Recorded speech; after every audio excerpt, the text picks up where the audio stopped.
नमस्कार। आज की इस वीडियो में हम जल प्रदूषण के प्रभाव और उसके नियंत्रण के उपायों का विस्तृत अध्ययन करेंगे। सर्वप्रथम आता है जल प्रदूषण के प्रभाव कि मनुष्य जीवन पर, प्रकृति पर, जीवों पर जल प्रदूषण का क्या प्रभाव पड़ता है। प्रकृति के समस्त प्राणियों एवं वनस्पति को अपने जीवन चक्र को चलाने के लिए भोजन चक्र आवश्यक है। इस चक्र को जल नियंत्रित करता है। अतः जल से संबंध होने के कारण जल प्रदूषण से सबसे अधिक प्रभावित होते हैं। जल में उपस्थित प्रदूषकों की मात्रा इसके प्रभाव में स्थानीय, प्रादेशिक और विश्वव्यापी भिन्नता ला सकती है, परंतु प्रभावित सभी देश हैं। जल प्रदूषण के प्रभावों को सरल रूप से समझने के लिए निम्न भागों में इसको डिवाइड कर सकते हैं। पहला है मानव पर प्रभाव, दूसरा है जंतुओं पर प्रभाव, तीसरा है वनस्पति पर प्रभाव, चौथा है कृषि पर प्रभाव और पांचवा है अन्य प्रभाव। सर्वप्रथम आता है मानव पर प्रभाव। ब्रह्मांड में रहने वाले प्रत्येक व्यक्ति का जीवन वायु तथा जल पर निर्भर है। बिना जल के मानव जीवन की कल्पना भी नहीं की जा सकती। मानव को अपने दैनिक कार्यों के लिए शुद्ध जल की आवश्यकता होती है, लेकिन शुद्ध जल की जगह उसे प्रदूषित जल प्राप्त हो तो वह उसके स्वास्थ्य के लिए हानिकारक होता है। अपितु जल से मनुष्य में अनेक प्रकार के रोग उत्पन्न हो जाते हैं। प्रदूषित जल के उपयोग से होने वाले रोगों में हैजा, पेचिस, पीलिया, टाइफाइड, पक्षघात, पोलियो आदि हैं। विषैले धातु युक्त जल के सेवन से हृदय रोग, गुर्दा रोग, फेफड़े और मस्तिष्क में अनेक विकार आ जाते हैं। फ्लोराइड युक्त जल का शरीर के अंगों पर किस प्रकार से प्रभाव पड़ता है, यहाँ पर एक टेबल दी है।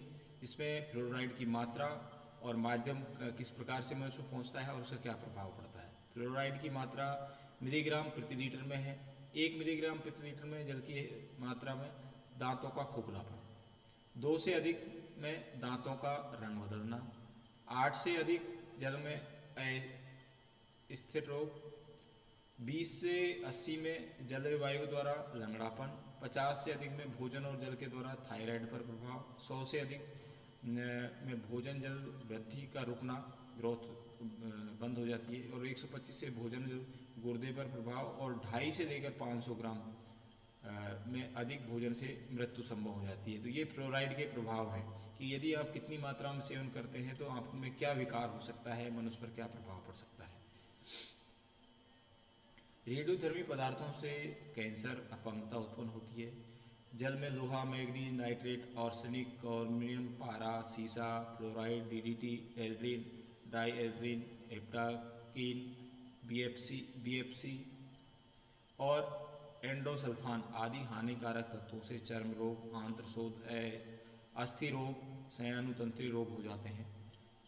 जल में निम्न हानिकारक तत्वों से मानव पर अति प्रभाव पड़ता है। फ्लोराइड, जल में बढ़ती फ्लोराइड की मात्रा के कारण विश्व में फ्लोरोसिस पीड़ित लोगों की संख्या तीव्र गति से बढ़ रही है। सन 2000 में थाईलैंड में संपन्न हुए अंतर्राष्ट्रीय सम्मेलन में बताया गया कि विश्व में फ्लोरोसिस पीड़ितों की संख्या 20% जनसंख्या भारत में रहती है तथा इससे आधी से अधिक 51.4% केवल राजस्थान में है। भारत की भी सबसे ज़्यादा जो 50% है उसमें राजस्थान में है। भूगर्भीय जल विशेषज्ञों के अनुसार जल में फ्लोराइड की मात्रा 0.5 ppm होनी चाहिए, किंतु राजस्थान के चूरू, सरदार सैलम इसकी मात्रा 5 गुना से अधिक होने के कारण हड्डी संबंधी बीमारियां लोगों में हो रही हैं। इस तरह जयपुर जिले के दक्षिण भाग में भी फ्लोराइड युक्त पानी से दांतों पर पीले धब्बे पड़ना, हड्डियों जोड़ों में दर्द होना, हड्डियों में मड़ाव आने, मनुष्य का बेडौल होना आदि रोग हो जाते हैं। आर्सेनिक, भारत के घने बसे राज्य पश्चिम बंगाल, बिहार, असम में भूजल में आर्सेनिक की मात्रा सर्वाधिक है। राजस्थान में भी इसकी मात्रा पाई गई है। जलदाय विभाग ने केंद्र सरकार के निर्देश पर राजस्थान के पानी के नमूने इसमें भीलवाड़ा, चित्तौड़गढ़ क्षेत्र में आर्सेनिक की होने की जानकारी मिली है। आर्सेनिक की मात्रा अधिक होने के लिए व्यापक पैमाने पर खनन एवं औद्योगिक प्रदूषण उत्तरदायी है। आर्सेनिक के प्रभाव से गुर्दे खराब होने के साथ ही मृत्यु हो सकती है। इसकी अधिकता के कारण आर्सेनोकोसिस केरिटोसिस रोगों की आशंका रहती है। लंबे समय तक आर्सेनिक युक्त पानी पीने से शरीर में फफोले होने के साथ त्वचा गलने लगती है। शरीर में यदि 130 मिलीग्राम आर्सेनिक पहुंच जाए तो जान खतरे में पड़ जाती है। अगला प्रदूषक है पारा। पारा एक गंभीर प्रदूषक एवं संचयी जहर है। ये शरीर में उत्सर्जित नहीं होता तथा तंत्रिका तंत्र को प्रभावित करता है। पारे से संक्रमित खाद्य पदार्थ एवं जल को पीने से व्यक्ति गुर्दा रोग, मस्तिष्क रोग, उदासीनता, धुंधला दिखाई देना, बहरापन, होठों एवं जीभ का सुन्न होना आदि रोग ग्रसित हो जाते हैं। नेक्स्ट है सीसा। पानी में इसकी मात्रा औद्योगिक अपशिष्टों से बढ़ती है। ये एक संचयी विषय। इसके मिश्रण वाले जल के सेवन से मांसपेशियां, पाचन संस्थान, केंद्रीय नाड़ी से संबंधित रोग हो जाते हैं। नाइट्रेट्स जल के साथ शरीर में पहुंचकर विषैले नाइट्रेट्स में बदल जाते हैं। इससे रक्त में ऑक्सीजन ले जाने की क्षमता कम आ जाती है, जिससे मेट हेमोग्लोबिन एक गंभीर रोग को हो जाता है, जिसकी अधिकता से ब्लू बेबीज रोग हो सकता है। नेक्स्ट है जस्ता। जल में मिश्रित जस्ते के यौगिक जिंक ऑक्साइड, जिंक क्लोराइड प्रमुख हैं। जल में इसकी मात्रा अधिक होने पर फेफड़े खराब हो जाते हैं। कैडमियम। इसके प्रभाव से अतिसार, वृद्धि रुक जाना, हड्डी का विकास रुकना, गुर्दा का क्षतिग्रस्त होना, ट्यूमर का उद्भव होना, तंत्रिका तंत्र में क्षति होना, मिचली दस्त आदि हो जाते हैं। फिनॉल। ये अत्यधिक जहरीला पदार्थ है जिसका सर्वाधिक दुष्प्रभाव त्वचा पर पड़ता है। फिनॉल युक्त जल के त्वचा पर स्पर्श से 10 से 15 मिनट में ही मांसपेशियां, दृष्टि, सुनने की शक्ति आदि तुरंत प्रभाव दिखने लगता है। ये मानव शरीर के गुर्दों, यकृत और फेफड़ों को प्रभावित करता है। नेक्स्ट है सिलिकॉन। चट्टानों में पानी के संपर्क में आकर पीने के पानी में मिलकर मनुष्य को बुखार, उल्टी, दस्त, दांतों में कैविटी होना, रक्त दबाव घटना, अंधापन, यकृत, वृक्क व तिल्ली की कार्य क्षमता प्रभावित होती है। उपरोक्त प्रदूषक विभिन्न स्रोतों से जल में मिश्रित होकर मानव शरीर पर दुष्प्रभाव छोड़ते हैं। दूषित पानी से मनुष्य की आंतों में परजीवी शरीर में प्रवेश करके अनेक कृमियों को जन्म देते हैं, जिसमें राउंडवर्म, चिपवर्म, थ्रेडवर्म, टेपवर्म, एस्केरिस आदि हैं। जल में नारू के कीटाणु होते हैं जो अधिकांशतः छिछले हुए दूषित पानी में पाए जाते हैं। लगभग भारत में 20 लाख लोग नारू से संक्रमण से ग्रसित हो जाते हैं। नेक्स्ट है जंतुओं पर प्रभाव। जल प्रदूषण का जंतुओं पर क्या प्रभाव पड़ता है? जल प्रदूषण से सर्वाधिक जलीय जंतु प्रभावित होते हैं, क्योंकि इनका अस्तित्व जल में ही होता है। और जब जल ही प्रदूषित होकर उसमें अस्तित्व को खतरा पैदा कर देगा तो जलीय जीव भी सबसे ज़्यादा प्रभावित होंगे। इन जंतुओं में मुख्यतः मछलियाँ, कछुए, जलीय पक्षी आदि हैं। उद्योगों के बहिस्राव से समुद्र की सतह पर तेल फैलने, समुद्रों में किए गए परमाणु परीक्षण से जलीय जंतु मर जाते हैं। जल में शैवालों की वृद्धि होने से जल में ऑक्सीजन की कमी के कारण जलीय जीव मर जाते हैं। जलकुंभ भी जीवों को प्रभावित करती है। बंगाल में जलकुंभी को बंगाल के आतंक के नाम से जाना जाता है। जल प्रदूषण के कारण पिछले 60 वर्षों में समुद्र में आधे से ही जीव रह गए हैं। फ्लोराइड प्रदूषित क्षेत्रों में आसपास चरने वाले पशुओं में फ्लोरोसिस हो जाता है। मई 1999 राजस्थान के जोधपुर में प्रदूषित पानी पीने से 500 गायों की मृत्यु हो गई थी। घरेलू बहिस्राव में बहकर आए अपमार्जक एवं रासायनिक सूक्ष्म जीवों को नष्ट कर देते हैं। नेक्स्ट है वनस्पति पर प्रभाव। जल प्रदूषण वनस्पति को भी प्रभावित करता है, जिसके अंतर्गत जलीय पादप सबसे अधिक प्रभावित होते हैं।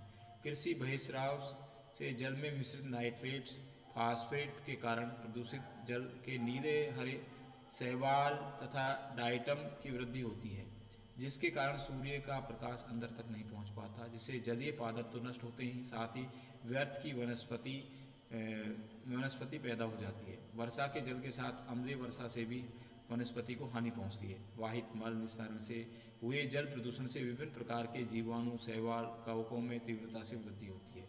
इसमें मुख्यतः बैक्टीरिया, स्फेराटिल्स, कार्केशियम, पॉलीपिनम, लेप्टोमिट्स आदि पाए जाते हैं। प्रदूषित जल में काई की अधिकता से भी सूर्य के प्रकाश की पारदर्शिता न होने से जलीय पौधों को प्रकाश संश्लेषण क्रिया नहीं होने से वृद्धि रुक जाती है। नगरों के नज़दीक सीवरेज फार्मों में उगाई जाने वाली सब्जियां भी प्रदूषित जल से प्रभावित होकर मानव को भोजन चक्र के द्वारा हानि पहुंचाती हैं। इन सीवरेज फार्मों की सब्जियां खाकर लोग लीवर की खराबी, मिर्गी और गंभीर पेट रोगों की शिकार हो जाते हैं। जयपुर शहर के आसपास गूलर का बांध, सोडाला, मानसरोवर, अमानिसा नाला, सांगानेर एवं जगतपुरा में धड़ल्ले से सीवेज के पानी से सब्जियां उगाई जा रही हैं। ये सब्जियां शरीर के लिए हानिकारक ही नहीं, जानलेवा भी हो सकती हैं। नाले में उगी सब्जियां पेट रोग को बढ़ाती हैं और लीवर को हमेशा के लिए खराब कर सकती हैं। इसके सेवन से हेमिलोबैक्टर पाइलेरी नामक बैक्टीरिया आमाशय में घर बनाकर पेट का अल्सर कर देता है तथा एसिडिटी की शिकायत के साथ उल्टी दस्त होते हैं। स्वस्थ व्यक्ति हेपेटाइटिस ए व ई जैसे गंभीर रोगों के शिकार हो जाते हैं। इसके अलावा इन सब्जियों को खाने से पेट दर्द करने वाले कीड़े राउंड वर्म तथा खून की कमी करने वाले कीड़े हुक वर्म पनपकर पेट रोगों को बढ़ावा देते हैं। खूनी दस्त, लीवर में मवाद पड़ने वाले गंभीर रोग एम्बीवायसिस की शिकायत हो जाती है। पीलिया होने के कारण भी यही एक प्रमुख कारण है। नेक्स्ट है कृषि पर प्रभाव। प्रदूषित जल से उपजाऊ मृदा को क्षति पहुंचती है। औद्योगिक परिसरों से निकलने वाले हानिकारक रसायन मृदा की उर्वरता को नष्ट करके उसे कृषि के अयोग्य बना देते हैं। राजस्थान में सांगनेर, जयपुर, पाली, जोधपुर अन्य स्थानों पर रंगाई छपाई उद्योगों से प्रदूषित जल से उस क्षेत्र के आसपास की भूमि की उर्वरक शक्ति खत्म हो रही है। प्रदूषित जल से सिंचाई करने पर मृदा में रहने वाले सूक्ष्म जीव बैक्टीरिया मर जाते हैं, जिनकी वजह से भूमि की उर्वरक शक्ति बनी रहती है। खदानों से निकलने वाले खनिज पदार्थ के अवशेष पानी के साथ बहकर उपजाऊ मिट्टी के ऊपर जाकर फैल जाते हैं, जिससे उसका उपजाऊपन नष्ट हो जाता है। वर्तमान में राजस्थान के अजमेर जिले में किशनगढ़ संगमरमर पत्थर की एक बहुत बड़ी मंडी बन गया है, जहाँ पत्थर की कटाई और घिसाई से निकला अवसर सड़कों के किनारे डाल दिया जाता है, जो पानी के साथ बहकर उपजाऊ खेतों में पहुँच जाता है। इसके अलावा अन्य प्रभाव जो प्रदूषित जल से होते हैं, वाहित मल के विघटन से उत्पन्न होने वाली गैसें जैसे मीथेन के कारण भूमिगत नालियों में विस्फोट होने से आकस्मिक दुर्घटनाएं हो जाती हैं। प्रदूषित जल में दुर्गंध आने के साथ आसपास के निवासियों को रहने और सांस लेने में असुविधा होती है। जैसे बीकानेर के सूर सागर में गंदा पानी एकत्र होने से वह क्षेत्र हमेशा दुर्गंधित रहता है। डिटर्जेंट मिश्रित जल से अत्यधिक झाग बनने उसे शोध में मुश्किल आती है। झील एवं तालाब में शैवालों की अधिकता के कारण उसकी नैसर्गिक सुंदरता नष्ट होती है। साथ ही उसमें नौका विहार आनंद भी नहीं लिया जा सकता। अम्लीय तत्वों के पानी में मिलने से जल विकृत होकर भारी हो जाता है, जिससे भोजन पकाने, कपड़े धोने में असुविधा होती है। लवणीय एवं क्षारीय जल का निर्माण कार्यों में उपयोग लेने से भवनों में क्षरण प्रक्रिया शीघ्र चालू हो जाती है। जल प्रदूषण जल जीव जंतु पशु वनस्पति कृषि को विभिन्न प्रकार से हानि पहुंचाते हैं, जिससे जलीय पारिस्थितिक तंत्र में असंतुलन के साथ पर्यावरण भी प्रभावित होता है। तो ये विभिन्न कारक थे जो विभिन्न प्रकार से जल प्रदूषण का प्रभाव पड़ता है विभिन्न क्षेत्रों में। अब आता है जल प्रदूषण नियंत्रण के उपाय। प्रदूषण तो है, लेकिन अब उनको हम किस प्रकार से सीमित करें, उसको नियंत्रित करें, ताकि आम जीवन की या मनुष्य की सारी क्रियाएं संचालित रह सकें। जल प्रदूषण आज एक विश्वव्यापी समस्या बन गई है। इसके नियंत्रण हेतु अनेक तकनीकें विकसित की जा रही हैं। कुछ कानून भी इसे रोकने के लिए बनाए गए हैं। भारत सरकार ने जल प्रदूषण नियंत्रण एवं संरक्षण कानून 23 मार्च 1974 को बनाया, परंतु अशिक्षा, स्वार्थपरता, आर्थिक विकास, औद्योगिकरण में वृद्धि, जनसंख्या में तीव्र वृद्धि आदि बढ़ते नगरीकरण के कारण जल प्रदूषण पर नियंत्रण नहीं हो पा रहा है। इसके लिए आवश्यकता है जनचेतना पैदा करने की। जीवन के लिए अमूल पदार्थ प्रकृति के अनुपम उपहार को प्रदूषित होने से बचाने के और इसकी गुणवत्ता के लिए निम्न उपाय अपनाए जाने चाहिए। पहला, प्रदूषण स्रोतों पर नियंत्रण। हम जो स्रोत हैं उनको कंट्रोल करें। उद्योगों द्वारा प्रदूषित जल को जल स्रोतों में डालने पर नियंत्रण कर रोक लगानी चाहिए। उद्योगों द्वारा छोड़े गए अपशिष्ट जल के उपचार के जल उपचार संयंत्र लगाना आवश्यक होना चाहिए। नवीन उद्योगों की स्थापना के समय वाटर ट्रीटमेंट प्लांट लगाना कानून अनिवार्य होना चाहिए। समय समय पर औद्योगिक अपजल की जांच होनी चाहिए। संदूषित जल को मैथागोनिक बैक्टीरिया से पेयजल स्रोतों को दूर रखने के लिए उपचारित जल में क्लोरीन मिला देनी चाहिए। नंबर 2, घरेलू बहिस्राव व वाहित मल को उपचारित करने के पश्चात जल स्रोत में डाला जाए। वाहित मल की समस्या से ग्रस्त नगरों में मल जल शोधन केंद्रों की स्थापना अनिवार्य होनी चाहिए। इन केंद्रों पर उपचारित पानी को सिंचाई के लिए काम में लिया जा सकता है, क्योंकि इसमें उर्वरता रहती है। फाइनेंशियल टाइप्स लंदन में प्रकाशित एक रिपोर्ट के अनुसार ऑस्ट्रेलिया की एक कंपनी मेमटेक ने एक पर्यटक नगर में प्रदूषित पानी को स्वच्छ करने का दावा किया है। उसने जो माइक्रो फिल्टर्स तकनीकी विकसित की है, उससे प्राप्त जल पानी को न केवल उद्योगों में पुनः काम में लिया जा सकता है, बल्कि बाग बगीचे सींचे जा सकते हैं। पेयजल में भी उपयोग हो सकता है। नंबर 3, जल स्रोतों के निकट गंदगी एकत्रित नहीं होनी चाहिए। इन स्रोतों में नहाने, कपड़े धोने और व्यर्थ पदार्थ फेंकने पर रोक लगनी चाहिए। नंबर 4, नगरों में पर्याप्त संख्या में सार्वजनिक शौचालय बनाकर उनके रखरखाव की उचित व्यवस्था, ग्रामीण क्षेत्रों में खुले स्थानों पर शौच जाने की प्रवृत्ति बंद करने, घरों में उसके पास बंद शौचालय की स्थापना। नंबर 5, जलाशयों में मछली पालन को बढ़ावा दिया जाए तथा जल के शुद्धिकरण में सहायक जलीय जीवों जैसे कछुआ, मगर, घोंघा आदि को संरक्षित करना। नंबर 6, समुद्रों के अंदर तेल वाहक जहाजों को दुर्घटनाग्रस्त होने पर उस तेल के रिसाव को काला रिसा पदार्थ स्लज पानी की सतह पर फैल जाता है। इस स्लज को साफ करने के लिए रसायनों का उपयोग किया जाता है जो समुद्री जीवों को नुकसान पहुंचाता है। इस समस्या को कम करने के लिए स्टीफन मज ने ब्रिटेन के समुद्र वैज्ञानिक ने एक नया पदार्थ बायोडीजल तैयार किया जो वनस्पति तेलों से तैयार किया जाता है, जो सस्ता और प्रदूषण युक्त है। पीले रंग का टार गुणों से युक्त बायोडीजल स्कंद से तरलता के गुण उत्पन्न कर देता है। स्लज में मौजूद बैक्टीरिया बायोडीजल का भक्षण कर देते हैं जिससे कार्बन डाइऑक्साइड का स्तर समान बना रहता है, अतः प्रदूषण की समस्या नहीं रहती। नंबर 7, सीवरेज फार्मों पर उगाई सब्जियां जल से विषैली हो जाती है। इन सब्जियों को उपयोग में लेने से पहले गर्म पानी अच्छी तरह धोकर काम में लेना चाहिए। नंबर 8, जल स्रोतों में मृत पशु पक्षी मानव शवों को बहाने पर रोक लगनी चाहिए। 9, कृषि में कीटनाशक दवाओं का प्रयोग सीमित किया जाना चाहिए, विशेषकर DDT जैसे कीटनाशकों पर रोक लगनी चाहिए। कृषि में रासायनिक उर्वरकों के स्थान पर जैविक खाद का उपयोग होना चाहिए। 10, जल में शैवाल एवं अन्य पदार्थों को जल को प्रदूषित होने में सहयोग करते हैं, इसकी नियमित रूप से सफाई की जानी चाहिए। 11, जल प्रदूषण को कम करने के लिए परंपरागत विधि से जल को छानकर या उबालकर पीने के काम में लेना चाहिए।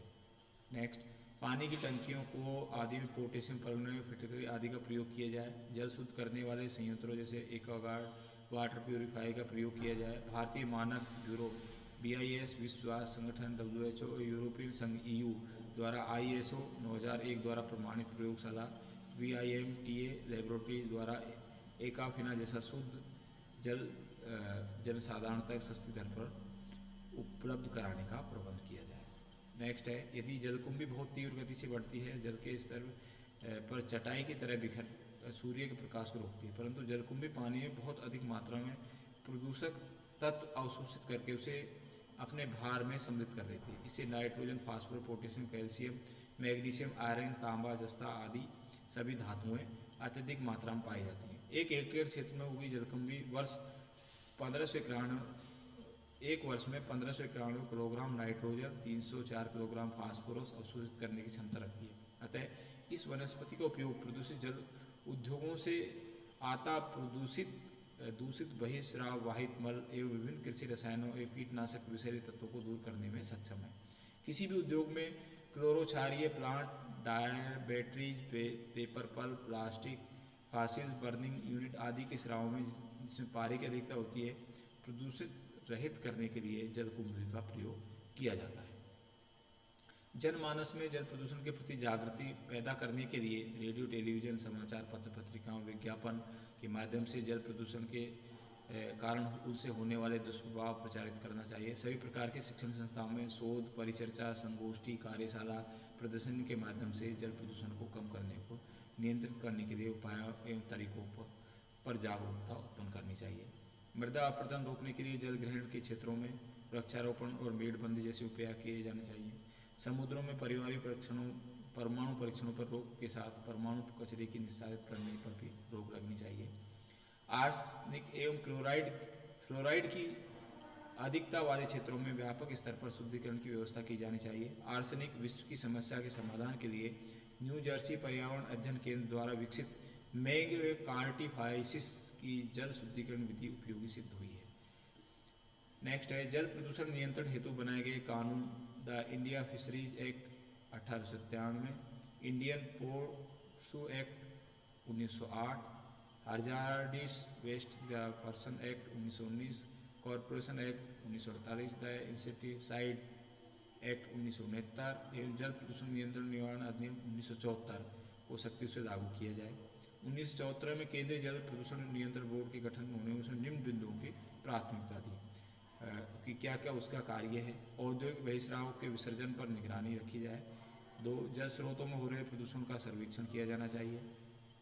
3, प्रदूषित जल के उपचार के लिए सस्ती विधियों का विकास किया जाए। 4 पर्यावरण प्रदूषण के संबंध में अनुसंधान हो। 5 प्रदूषण के बारे में जन चेतना जागृत की जाए। तो आज की इस वीडियो में हमने उसके जल प्रदूषण के प्रभाव और जल प्रदूषण के नियंत्रण के उपायों का विस्तृत अध्ययन किया। इस वीडियो में इतना ही। That's all. Thank you.